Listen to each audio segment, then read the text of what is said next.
अटल जी के दौर में, क्योंकि इन 15 सालों को तो आपने सम अप किया कि हार जो है वो आपको सिखाती है और मुझे लगता है एक बेहतर इंसान बनाती है, आपको हम्बल रखती है, कैसे किसके साथ कम्युनिकेट करना है वो सिखाती है, तो वो एक आपकी जर्नी रही। लेकिन जब 98 में आप मंत्री बनते हैं, उसके बाद का सफ़र थोड़ा बताएं, या फिर उससे पहले का भी, क्योंकि अब अटल जी हमारे बीच में नहीं है, लेकिन एक हम कहें कि महान नेता के तौर पर उन्हें याद रखा जाता है, न सिर्फ इस पार बल्कि उस पार, न सिर्फ पक्ष में बल्कि विपक्ष में। उनके साथ के कोई किस्से, जब आप उनके साथ रहे हों, काम किया हो, किस तरीके का की वो एक शख्सियत थे? देखिए, मैं यूथ विंग में था, जनता युवा मोर्चा का मैं वाइस प्रेसिडेंट था, और उस वक्त जो है वो बांग्लादेश घुसपैठियों का हम लोग पूरे देश भर में आंदोलन चला रहे थे। ये 1992 की बात होगी जी। तो अटल जी उस वक्त मेंबर ऑफ पार्लियामेंट थे, तो उनसे हम लोग रिक्वेस्ट करने गए कि साहब हम करीमगंज में एक बहुत बड़ी मानव रैली करना चाहते हैं और बहुत बड़ा सभा करना चाहते हैं आप। तो खैर वो 1-2 दिन बाद उन्होंने कहा कि ठीक है चलेंगे।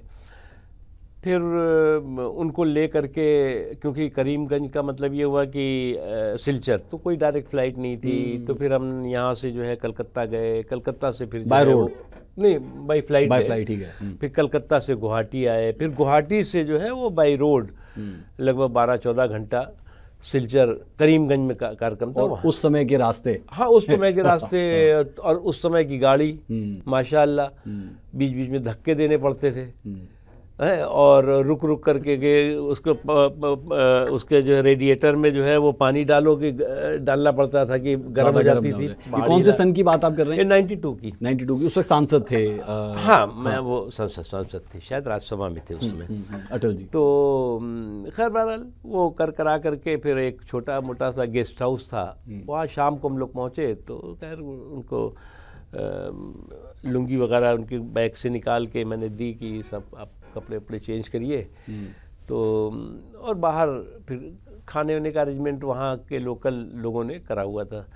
फिर अटल जी के लिए वो एक ट्रे में कुछ लौकी, बॉइल्ड लौकी, चावल, वहाँ चावल ज़्यादा लोग खाते हैं, और 1-2 रोटी और अचार उचार करके। बॉइल्ड क्यों? क्योंकि अलग पर्सनैलिटी कहे जाते, तो ला के दिया। तो मैंने उनको लिया कि आप साहब खाइए, तो और बाहर हम लोग अपना खा। तो फिर उन्होंने बुलाया आवाज़ दे करके कि बोले ये क्या है भैया? मैंने कहा कि भोजन है, करिए। बोले बीमार हैं क्या हम? और तुम्हारे बाहर से क्या महक आ रही है? तो बाहर वो फिश वगैरह बढ़िया, आसाम में तो वैसे भी बढ़िया। तो अब इसके शौकीन बहुत थे खाने पीने की। तो उठ के वो फिर बाहर आए भी हम लोग साथ ही, उन्होंने वो जो खाना था वहाँ पे फिर भात, माछी भात, वो सब ये सब चलता ही है। बिल्कुल। तो आप कहना चाह रहे हैं कि बहुत कॉमन, उनका एक बहुत सामान्य सा उनका पूरा की पूरी पर्सनालिटी थी, एक बेहतरीन शख्स और बेमिसाल शख्सियत थी वो। और उस सरकार को चलाना कितना आसान मुश्किल था, क्योंकि आप बहुत करीबी उनके रहे, जब आप खुद मंत्री बने उसके बाद का भी दौर हमने देखा।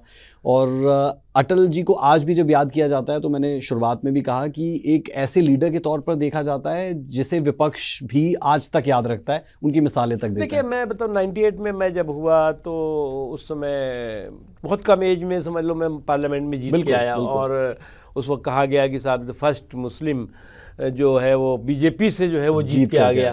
तो बड़ा भारी उसकी चर्चा हुई थी।